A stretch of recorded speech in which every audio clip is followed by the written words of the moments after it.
Әрине еске алу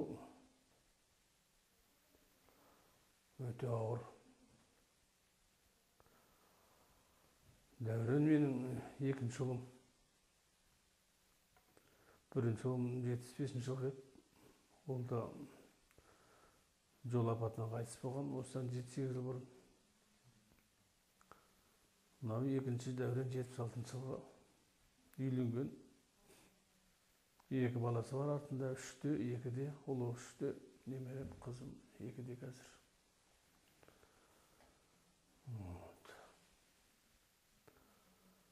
Мен осы күнге дейін қазір қатты реніштімін. Шын мәнінде қатты ашулымын. Мен жаңғыз қазір баламның осы жолда өкініп отқаным жоқ. Бүкіл қазақтың басына түскен қайғы қасіретке бола өкініп отырмын. Бұл қасірет, бұл алапат бүкіл қазақтардың жастарының басына түсіп отыр. Әрине, әркім бұны өзінің басына түскенде ғана сезеді.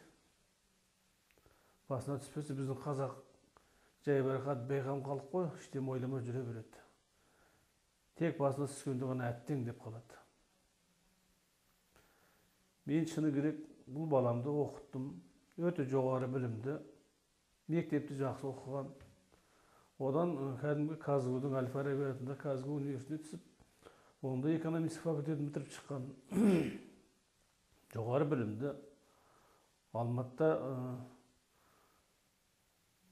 статистика министрлігінде управление бастығы болып қызмет істеген. Сол қызметтен шығып бәрін тастап, осындай бір жөнсіз дін жолына түсіп, басын қатерге тығып, ақыры осы дін жолына шейіт болды. Бұл мәселемен мен көп айналыстым. Себебі осы дінге бола менің үйіп отырған отбасым күл-парша шықты. 4 ұлым, 3 ұлым, 1 қызым бар. Әйелім дәрігер, өзім дәрігер. Үйіп отырған отбасы болатынбыз. Ана менің бажам Жарғожаев дегеннің баласы осы дінде болатын. Ол кезде біз дін деген ештеңені білмейтінбіз. Менің жаңағы Дәуренім орысша оқыған, шала қазақтау бала болатын, шыны керек.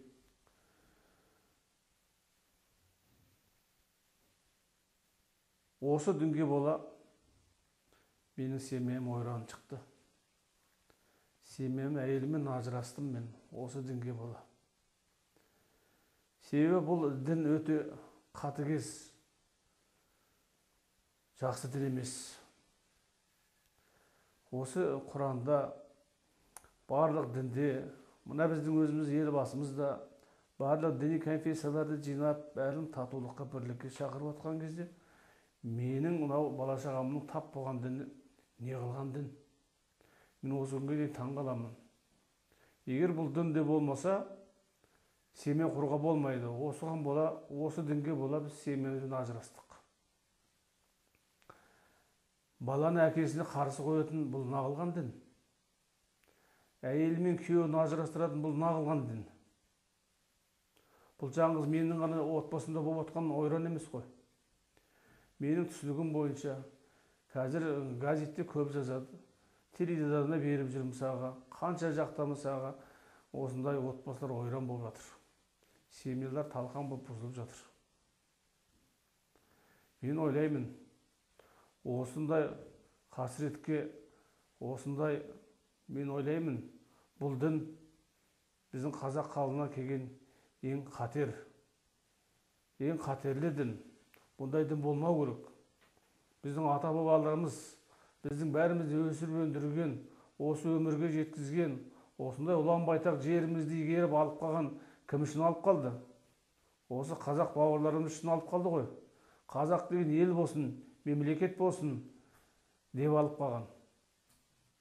Сол деген қазақ деген атымызды нұсқан келтіріп атымызға осындай біз тек қана мұсылманбыз, ұлт болмасын деген қандай дін? Бұндай дін болмау керек қой, мұндай дін көзін құрту керек қой. Бұл келген алапат бір сұмдық, бұл қазақ халқына келген. Бұған бір тосқауыл болу керек қой. Мен сендердің алдарынша бүкіл қазақ халқына, қазақ қандастарыма, қазақ бауырларыма қайырғым келіп отыр. О ағайындар, айналаңа қараңдар, мына балаларына қараңдар, бұл не болып бара жатыр? Қазақ халқы не болып бара жатыр? Мына қаптаған діни уағызшылар қайдан келіп жатыр? Бұлар ертең біздің түбімізге жетеді ғой. Бұны тоқтату керек қой. Мен мына елбасымызға, президентімізге қайырғым келіп отыр. Мына дінді тоқтату үшін тек қана біздің президентіміз ғана тоқтатылады. Соның ғана бір ауыз сөзі, соның ғана шығарған заңы. Менің әлгі